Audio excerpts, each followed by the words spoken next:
Dad, I was real good friends with Mr. Petty. He helped me when I was a youngster with my Hemi because he had won the Daytona 500 in a 1954 Hemi coupe. And so he knew something about how to keep them together. And I had a lot of trouble with my Hemis at first. I couldn't keep rod bearings in them. So I got the number from the operator. The operator had to get the phones in those days. And I called his shop in Level Cross, North Carolina. He was on a party line. And he picked up the phone.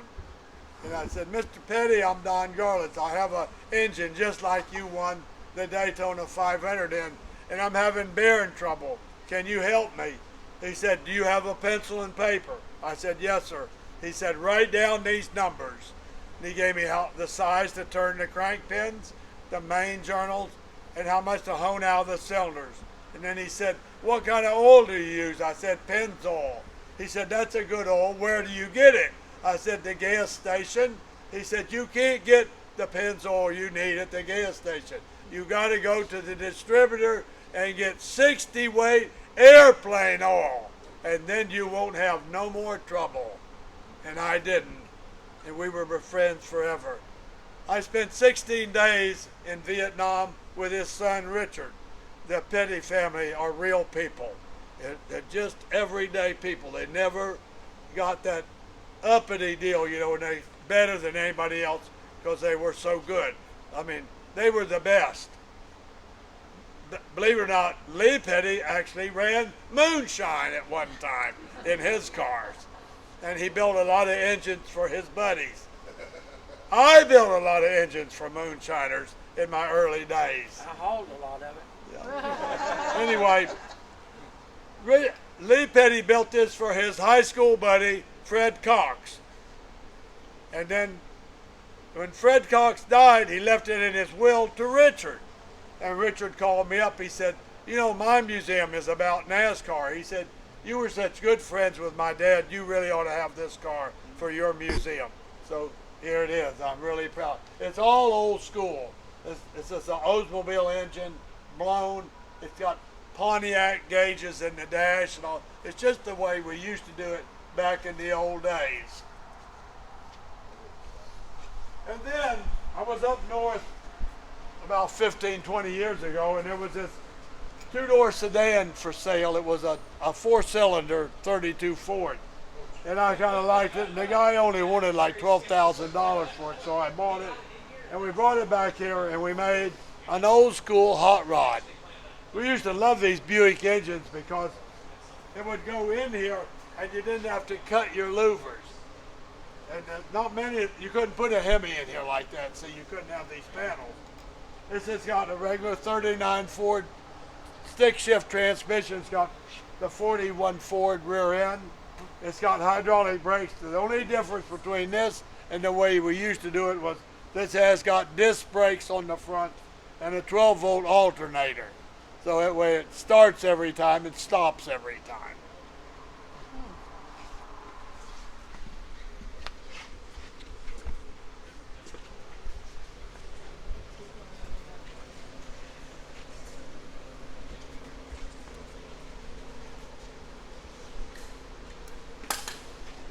And this is a really special car to me because this is a recreation of my car when I was 18. The original car was sold and it was destroyed in a head-on collision in Alabama. And so it was we couldn't do anything with it. So I found this car. It was a really raggedy old 40 Ford, and I thought this would be a good one to change over to what I had. What we used to do, we take all the badges and moldings off. We take the running boards off. It's got 50 Cadillac tail fins molded into the rear fender. It's got Lincoln Continental spare tire. It's got 50 Chevy bumpers. And of course, it's got the Cadillac overhead valve engine, which was the engine of choice for the moonshiners. Yeah. And so that's what all of us hot rodders wanted. If the moonshiners used them in their tankers, we knew they must be the best. And so that's what we had. And I've driven this car a lot of places. I took it to the big show in Louisville, Kentucky a number of years ago. It's a nice driving car. Right behind you is a rare car. That's a 1948 Ford limousine. He only made 3 of them. And believe it or not, I found it in a garage not 25 miles from here. And the problem with these cars was it was really expensive to build because this is a Ford convertible and this is a Ford 2-door sedan.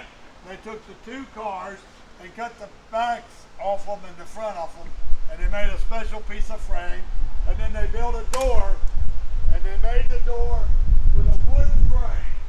Well, in a few years, the wood frame fell apart, and the cars weren't very good anyway because they weighed 5,000 pounds, and the little 100-horse engine just wasn't really enough.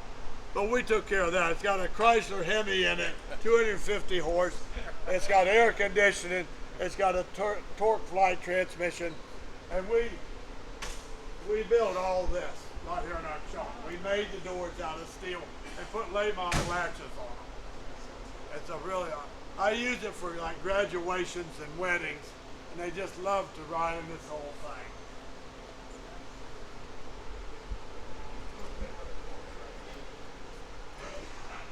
These are some recreations.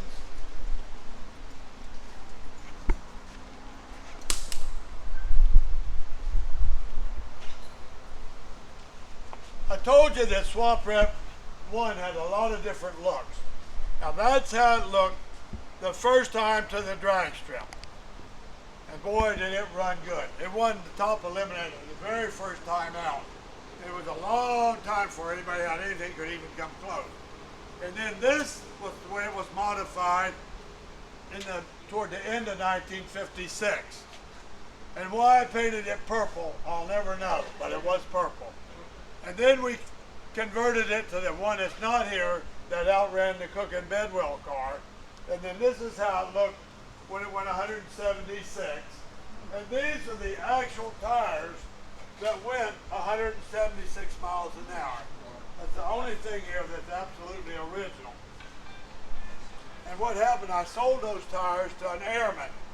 And he took them over to a friend of mine's house in Tampa. Guy had a house that was built up on stilts. In 1990, he called me. His name was Obie Thayer. He said, how would you like to have the tires back that went 176 miles an hour? I said, you still have them? He said, yeah. He said, that airman you sold them to left them here with me for keeping, and I don't think he's coming back. So, 1958 to 1990. So I got the real tires. It still has, on the inside, you can see the chalk marks, 12828 Nebraska Avenue, where they've been shipped to me from Oakland, California. And of course, that's the way the car looked when it went out of service in 1962. And the way you see it here, it went 204 miles an hour. And there's a lot of original parts here. This is the original #1 Enderley barn door injector. He finished this up on a Thursday night, and Bakersfield starts the next morning, the U.S. Fuel and Gas Championship. And he wanted me to run the injector, but the scoops had not been finished and were not back from the foundry.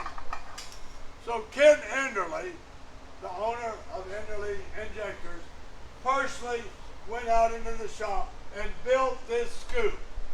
He cut a piece of aluminum out with a mill, welded it all together so that I could run this injector at the U.S. Fuel and Gas Championships in Bakersfield. And it never got away from me.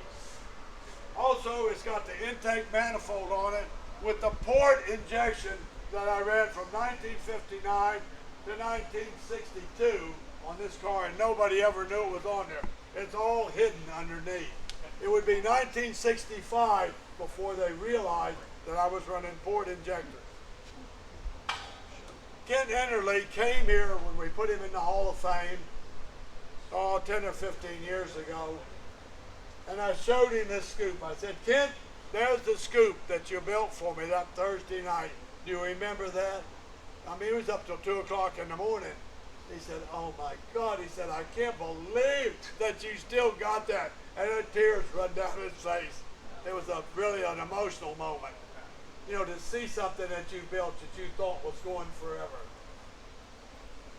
Anyway, this thing runs really good.